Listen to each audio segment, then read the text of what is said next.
एक बहुत बड़ा नामी गिरामी पहलवान था जिसका नाम बुर्जू था और वो बगदाद में रहता था। वो इतना ताकतवर था कि पूरे मुल्क में कोई उसका मुकाबला नहीं कर सकता था। बादशाह से लेकर अवाम तक सब उसकी इज्जत करते थे। एक दिन बादशाह ने बहुत बड़े इनाम का ऐलान किया कि जो भी बुर्जू पहलवान को हराएगा उसे बड़ा इनाम दिया जाएगा। बुर्जू पहलवान उखाड़े में उतरा और ललकार कर कहने लगा, है कोई जो मेरा मुकाबला करे? लोगों के मजमे में खामोशी छा गई। अचानक एक निहायत दबला पतला बूढ़ा और कमजोर सा शख्स खड़ा हुआ और उसने हाथ उठाकर कहा, मैं लड़ूंगा। लोग हंसने लगे कि ये हड्डियों का ढांचा उस पहाड़ जैसे पहलवान का मुकाबला कैसे करेगा। बुर्जू पहलवान ने भी उसे हिकारत से देखा। जब मुकाबला शुरू होने वाला था तो वो बूढ़ा शख्स बुर्जू के करीब आया और उसके कान में आहिस्ता से कहा, बेटे मैं कोई पहलवान नहीं हूँ, मैं तो सैयद हूँ, नबी पाक सल्लल्लाहु अलैहि वसल्लम की आल में से हूँ। मेरे बच्चे कई दिनों से भूखे हैं।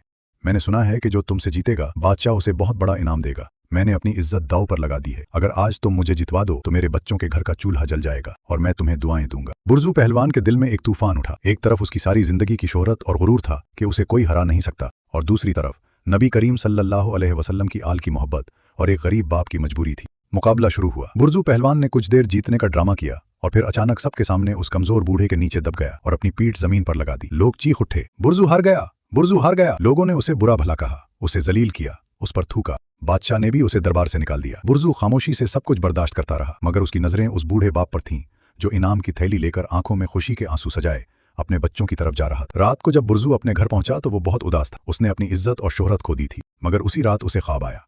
उसने देखा कि नबी करीम सल्लल्लाहु अलैहि वसल्लम तशरीफ लाए हैं और फरमा रहे हैं, ऐ बुर्जू, तूने मेरे बच्चों की खातिर अपनी अना और शोहरत कुर्बान कर दी। जा, आज से तेरा नाम पहलवानों की फहरिस्त से काटकर अल्लाह के वलियों की फहरिस्त में लिख दिया गया है। कहा जाता है कि जब बुर्जू सुबह बेदार हुआ तो उसके दिल की दुनिया बदल चुकी थी। उसने सब कुछ छोड़ दिया और इबादत में मशगूल हो गया। वो शख्स जिसने एक दिन के लिए अपनी पीठ जमीन पर लगाई थी, अल्लाह ने उसे दीन की ऐसी बुलंदी अता की कि आज तारीख उसे हजरत जुनैद बगदादी रहमतुल्लाह अलैह के बाइज्जत नाम से याद करती है, जो उस वाक़ये के बाद अल्लाह के अजीम वली बने।